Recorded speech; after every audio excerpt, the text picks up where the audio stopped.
क्या आप जानते हैं कि डिफेंस में कौन लोग रहते हैं? डिफेंस में रहते हैं रिटायर्ड और हाजिर सर्विस फौजी, डिफेंस में रहते हैं जजेस, डिफेंस में रहते हैं मुल्क के वो ताकतवर बिजनेसमैन जो कि इस मुल्क की इशराफिया का चंद फीसद है। डिफेंस में वो लोग रहते हैं जो मुझे और आपको, हर मिडिल क्लास इंसान को कीड़ा समझते हैं। डिफेंस में वो लोग रहते हैं जिनसे इंसानियत दूर दूर तक कोई वास्ता नहीं रखती। डिफेंस कराची की एक खातून मालकन, जिसकी मुलाजमा कम उम्र लड़की थी, जिसके ऊपर खोलता हुआ तेल गिरा घरेलू काम करते हुए, और मालकन ने उसके साथ हमदर्दी नहीं की, उसको पूछा नहीं, उसको देखा नहीं, बल्कि उसके ऊपर तशद्दुद किया। और तशद्दुद इस वजह से किया कि तुमने गंद फैला दिया घर में, कमीनी तुमने तेल जया कर दिया, और कमीनी तुम लापरवाह हो। उस कम उम्र 11 साल बच्ची को गंदी गालियां देकर तशद्दुद किया गया, और तशद्दुद करने के बाद उसे धक्के दिए गए, उसके घर वालों को बुलाया गया और उनकी भी छतरौल की गई।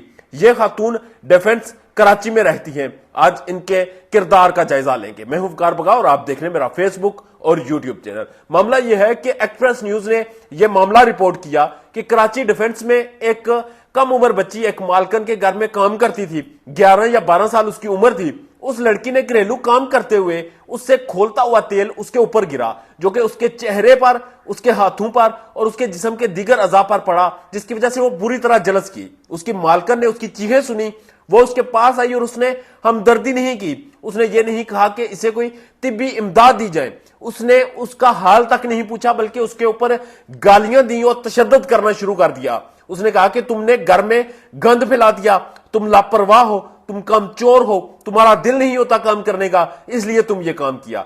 आप अंदाजा लगाएं, 11 से 12 साल के बच्चे, आपके घर में भी बच्चे होंगे, आप उनका जरा चेहरा देखें, उनका चेहरा जरा जहन में तस्वर करें, और फिर ये सोचें कि आपका 11 या 12 साल का बच्चा किसी के घर में मुलाजम हो तो उसके साथ इस तरह का रवैया पेश आया तो क्या आप पे गुजरेगी।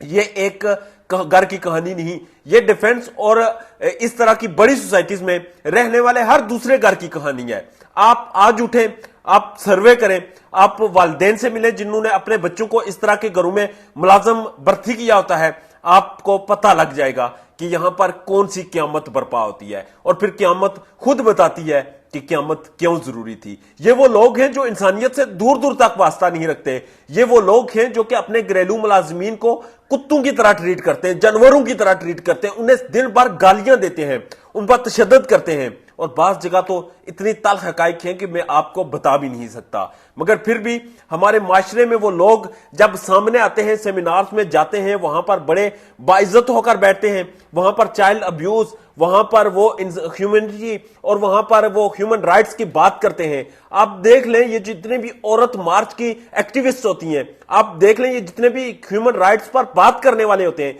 जरा इनके घरों का जायजा लें आप। इनके घरों से ऐसे ही बच्चे बरामद होते हैं। मगर बदकिस्मती से आपकी रियासत इस हद तक कमजोर हो चुकी है।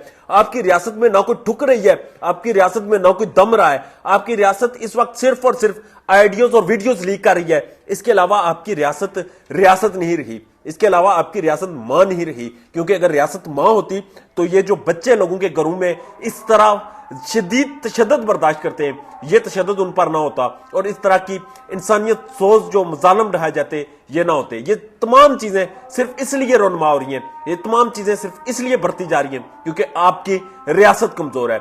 जब तक रियासत हरकत में नहीं आएगी, जब तक रियासती अदारे हरकत में नहीं आएंगे, और जब तक रियासती अदारे अपनी ताकत नहीं दिखाएंगे, तब तक ये जो जमीनी खुदा है इन्हें लगाम डालना मुश्किल नहीं बल्कि नामुमकिन रहेगा। अपना ढेर ज्यादा ख्याल रखें और हमारे चैनल का भी इजाजत दीजिए। अल्लाह ने के बाद।